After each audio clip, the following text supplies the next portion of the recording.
लो, जितने लोग आस्था पर कथा सुन रहे हैं, जितने फेसबुक पर सुन रहे हैं, और जितने लोग हरिहर मिलन का दिन, वैकुंठ चतुर्दशी का दिन,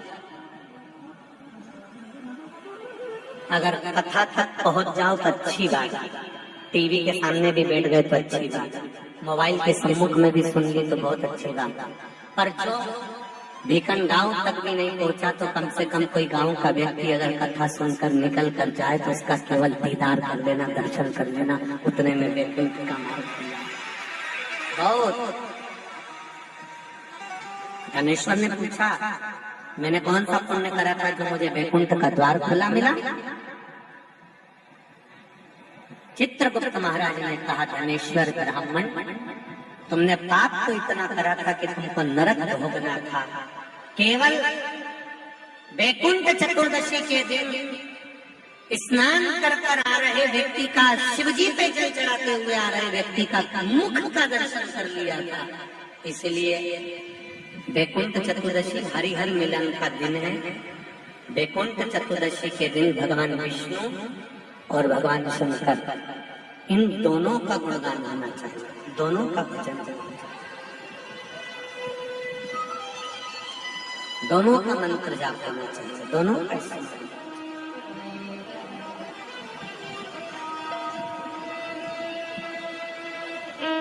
आप सबसे निवेदन है, कल हरिहर मिलन के दिन आपके घर में शिवलिंग होगा और लड्डू गोपाल होंगे। रात्रि के समय पर, शाम को नहीं, मध्य रात्रि, अगर नींद खुली रहे तो 11 बजे के बाद में, रात्रि को 11 के बाद, अगर नींद खुली रहे, नींद नहीं खुली रहे तो फिर तुम रात को 8-9 बजे चढ़ा के सो जाओ तो कोई बात नहीं हो, भगवान तो बोलेगा। शंकर भगवान पर पहले बेलपत्री चढ़ाना, लड्डू गोपाल के सामने तुलसी का दल चढ़ाना, अपने मन की कामना कर कर हरिहर मिलन कराना। थोड़ी देर तक या तो सवेरे के समय ही चढ़ा दो, दिन भर चढ़े रहने दो, रात्रि के समय पर जब फ्री हो जाओ तब घी का दिया लगाकर बेलपत्री उठाना, वो उठाकर भगवान शालिग्राम जी पर या लड्डू गोपाल पर या मेरे कृष्ण पर या नारायण पर या भगवान विष्णु पर, जो भी तुम्हारे यहाँ मूर्ति हो लड्डू गोपाल की आदि की, उन पे चढ़ा देना और भगवान की तुलसी उठाकर अपनी कामना कर कर मेरे देवाधिदेव महादेव के शिवलिंग पर चढ़ा देना।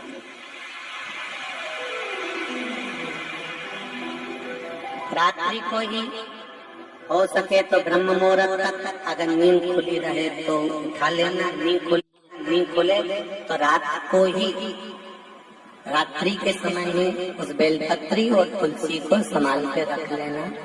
वही बेलपत्री तुलसी विद्या के लिए, और जो बच्चा माइंड से तकलीफ में रहता है, जो बच्चा पलंग पर गंदगी करता हो या जिसका विवेक बुद्धि स्थिर नहीं रहती हो, उसके लिए ये बेलपत्री और तुलसा हमेशा काम आती है।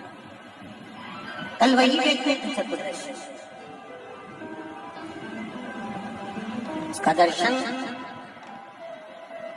आप भाव से, आनंद से अपने अपने घरों में करें, भक्ति के साथ, आनंद के साथ। सुदर्शन चक्र भगवान विष्णु को दे दिया था और भगवान विष्णु ने अपना नेत्र भगवान शंकर को दे दिया था।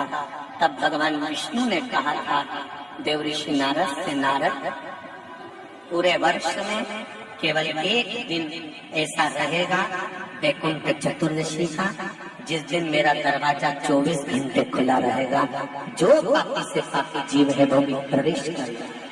ये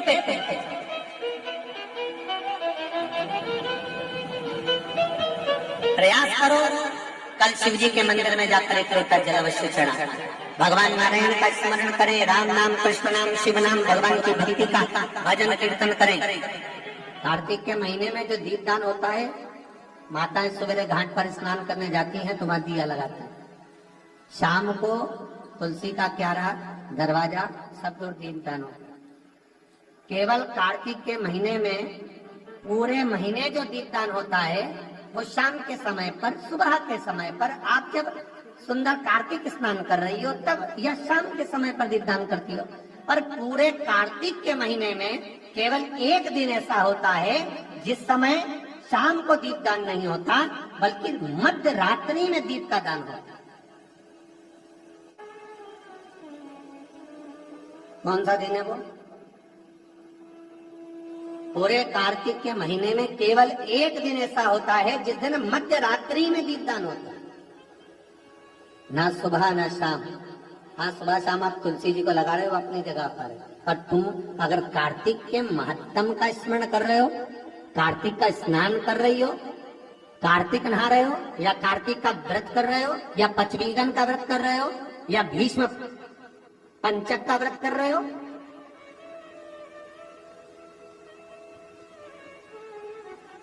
या कार्तिक स्मरण का व्रत कर रहे हो, कार्तिक का अनुष्ठान कर रहे हो, तो उसमें एक दिन ऐसा होता है जिस समय सुबह शाम दीपदान का फल नहीं है, रात्रि के मध्य में दीपदान का फल है, और वो है वैकुंठ चतुर्दशी का दिन। पूरे कार्तिक के महीने में केवल एक ही दिन रहता है जिस दिन शाम के दीपदान का फल नहीं है, मध्य रात्रि के दीपदान का फल। दीपावली पर जो दिए लगाए वो 11 दिए, 21 दिए, 5 दिए, 7 दिए, ऐसे लगाए जाए।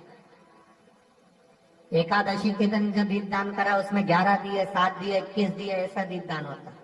पर वैकुंठ चतुर्दशी का जो दिन है महाराज, इस दिन रात्रि को 11 बजे से लेकर 12:30 के बीच में दीपदान होता है, और 14 दिए का दान होता है महाराज। इसमें 14 दीप का,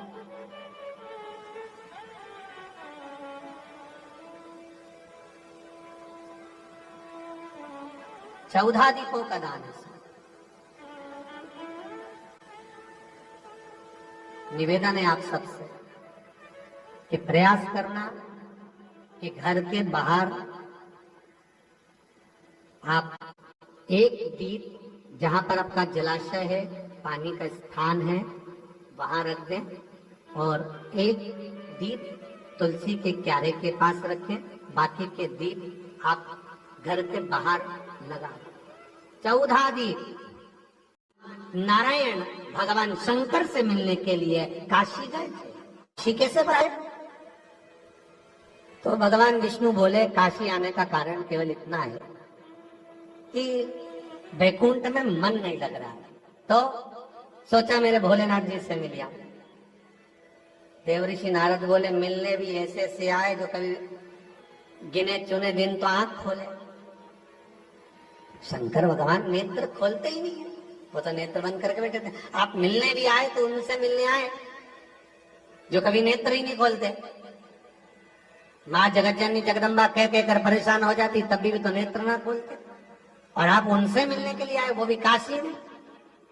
वो भगवान विष्णु बोले देखो, पहुंच गए भगवान विष्णु मणिकर्णिका घाट। आज भी मणिकर्णिका के घाट पर भगवान नारायण का मंदिर है। भगवान विष्णु मणिकर्णिका घाट पहुंच गए, और मणिकर्णिका पर जाकर भगवान विष्णु ने एक कंकर उठाया, उसको घाट पर रखा, और भगवान विष्णु उसकी आराधना में लीन हो गए। वैकुंठ चतुर्दशी का दिन भगवान विष्णु इतनी आराधना में लीन हुए, इतने लीन हो गए कि कब दिन निकल गया, कब शाम हो गई, बस केवल कंकर को देखते रहे और गंगा का जल छोड़ते रहे। सुबह कब गई, शाम कब गई, मालूम नहीं पड़ा। मध्य रात्रि आ गई, तब भगवान विष्णु को लगा पूजन तो कर रहा हूं, स्मरण कर रहा हूं, पर दीप नहीं लगा। तब भगवान नारायण ने लक्ष्मी से कहा तुम दीप लेकर आओ।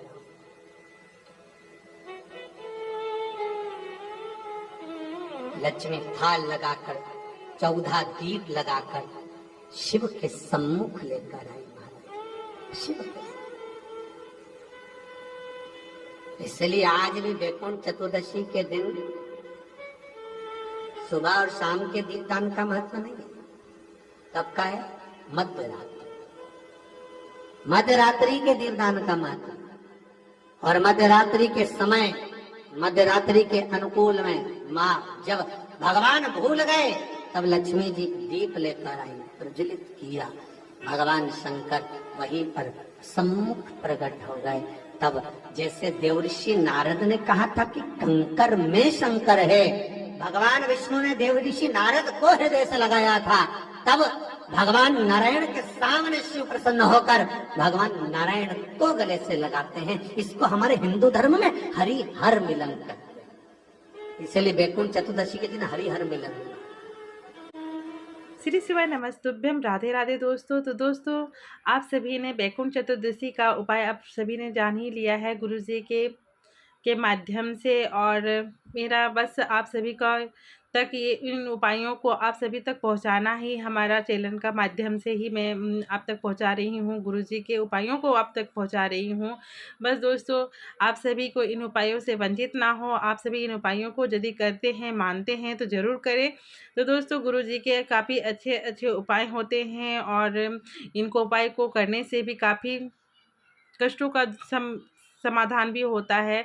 तो दोस्तों, कुबेर भंडारी आप सभी के भी भंडार भरे, और गुरु जी के माध्यम के उपाय से आप सभी इन उपायों को करें और अपने घर में सुख शांति वैभव प्रदान करें, जीवन को आनंदमय बनाएं। तो दोस्तों, आप सभी को यदि मेरी वीडियो आप सभी को थोड़ी बहुत पसंद आती है तो लाइक कीजिए, और जो न्यू जुड़ रहे हैं तो कमेंट ज़रूर कीजिएगा, और कमेंट में श्री शिवाय नमस्तुभ्यम लिखिएगा, सब्सक्राइब कीजिए दोस्तों। तो फिर से मिलूंगी आप सभी से गुरु जी के उपाय के साथ। तो फिर दोस्तों, श्री शिवाय नमस्तुभ्यम, राधे राधे। कार्तिक पूर्णिमा की आप सभी को हार्दिक शुभकामनाएं दोस्तों। तो अच्छे से उपाय के साथ फिर मिलती हूँ गुरु जी के उपाय के साथ। तो राधे राधे, श्री शिवाय नमस्तुभ्यम।